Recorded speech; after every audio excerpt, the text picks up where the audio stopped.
If you're a mom struggling with anxiety, depression, and insomnia and trying to figure it out on your own, I'm telling you, you're wasting time. And I share this with love and kindness and empathy because I was in the same place you were, and it took my husband passing away in front of me for me to run to therapy. So I would love to save you years of trying to figure this out on your own. And it does take years, if not up to a decade, to figure it out. So today I want to share the first 5 steps you should be taking to heal your body naturally after birth. Now, these 5 steps are not shared by your doctor or any healthcare professional.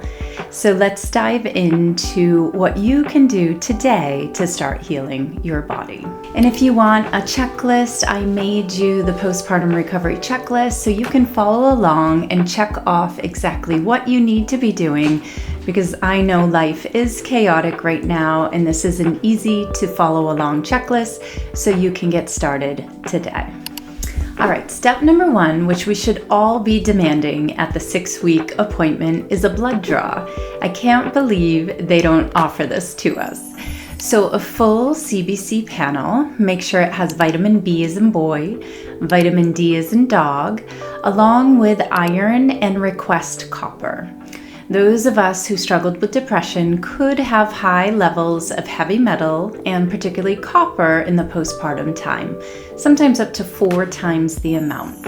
So we want to make sure that you're not struggling with a heavy metal toxicity if you also are struggling with depression. Additionally, you want a full thyroid panel. Now, they won't always offer you a full thyroid panel, so make sure that you request the specific words, a full thyroid panel. And then we're going to dig into what those numbers mean and how you can start filling your nutrient gaps so that you start feeling more energized faster. Number 2, I want you to consider getting the MTHFR gene test. Now, I found one that is $95 through Seeking Health. It's called Straight Gene. And this will guide you into knowing if the gene and the enzymes are causing poor methylation in your body, which could be causing your anxiety, insomnia, and depression. So I understand this is another expense to pay, but it is good information to have because most likely one of your children or both also have the MTHFR gene. And if so, you want to start changing your supplements and integrating these suggestions that I make, not only here on YouTube, but also within the Present Mama course, so that your children thrive with health, so that we're not passing on anxiety and depression to our children. So knowing if you have the gene and the SNPs that cause most health concerns is extremely vital information to have, because then you choose your supplements differently, you live your lifestyle differently so that you can thrive with health. So I'll leave the link below to the Straight Gene test, and let me know once you get the results if you have the MTHFR gene. I would love to know. All right, the 3rd step in healing anxiety and depression and insomnia naturally is your diet. So what I want you to do is start writing down what you're eating. Now, it's such a stressful time raising babies, raising children, especially if you have an older child in the house as well. It's really hard to cook and clean and get everything done, and if you're going back to work, it's even more stressful.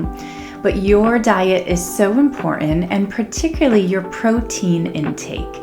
Many of my moms within the Present Mama course are not consuming enough protein. They were maybe vegans before birth, or their partner's a vegan or vegetarian, so they haven't been consuming eggs or meat or any high quality protein. If you had a lot of blood loss during your pregnancy, during your birth, your childbirth, you need to fill that nutrient gap. Now, supplements are great, but really diet is always first, right?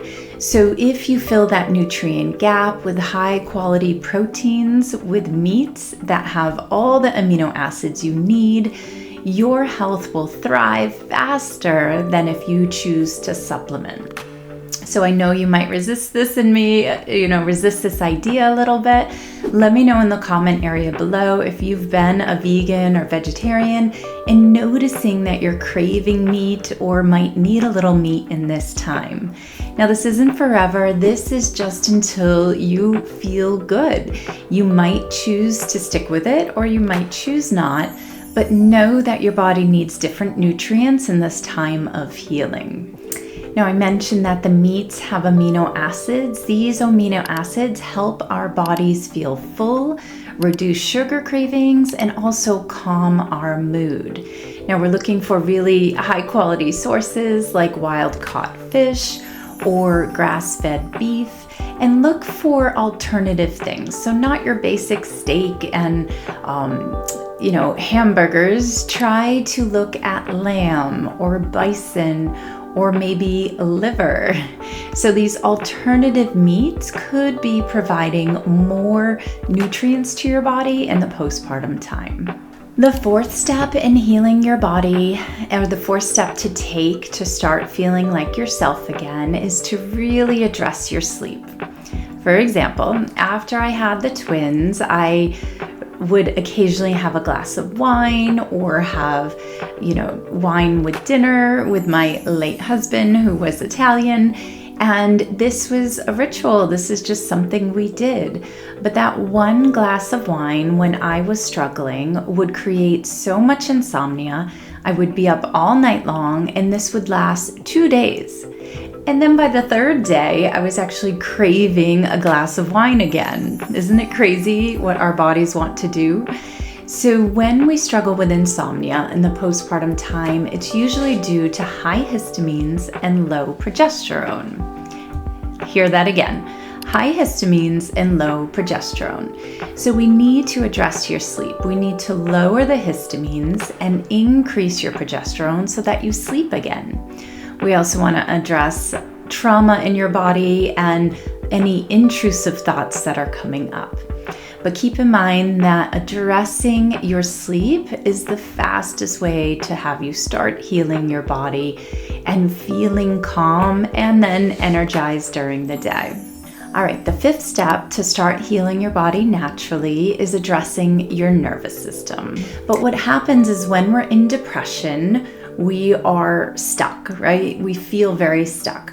We actually have to move through anxiety in order to heal, and I'll put the latter up on the screen. So this is the polyvagal theory taught by Deb Dana, and the act of going through anxiety is healing. But what happens is once we start shaking or feeling heart palpitations or panic attacks, we get really scared. And that's where we turn to medications, which sometimes we need, it's okay. But if you learn how to calm your nervous system down and why your nervous system is creating panic attacks, then you can heal your body. And knowing that anxiety is on the path to healing is a very important lesson that we're never ever taught. Because once you learn how to heal anxiety, then you heal. And often we modulate between anxiety, depression, and insomnia because of that fear that we feel with anxiety. So there's many reasons we get these heart palpitations, these panic attacks, but know that if you've uncovered the root causes of them, that you can heal. For example, I've been living in mold for 4 years now. I finally figured it out and removed it. But for the past 2 years, I've learned about nervous system regulation. So when the panic set in, when the heart palpitations started, I was able to pull myself back off the ledge and calm myself down and get through the day and really teach my body how to stay calm, even though something was going on. I felt something going on. It was very confusing because my husband passed away as well. So the trauma plus the mold plus nervous system dysregulation was just a fire put together. So know that when you know how to calm your nervous system, any trauma, any accident, anything that comes your way, you'll be able to calm yourself down and prevent a panic attack. So how do you balance your nervous system? I'll put up a video here that you can watch, but it really comes down to vagus nerve exercises, EMDR, possibly with a therapist, or other types of therapy like talk therapy, and then using botanicals and homeopathy to teach your nervous system to stay calm. If you're all in and saying, okay, so these are the first 5 steps, now what's next? What is actually working for healing your body so that you can sleep all night long, have energy all day long, and even moods all month long? Watch this video next to see why SSRIs are dead and what is working for anxiety and depression. I'll see you there.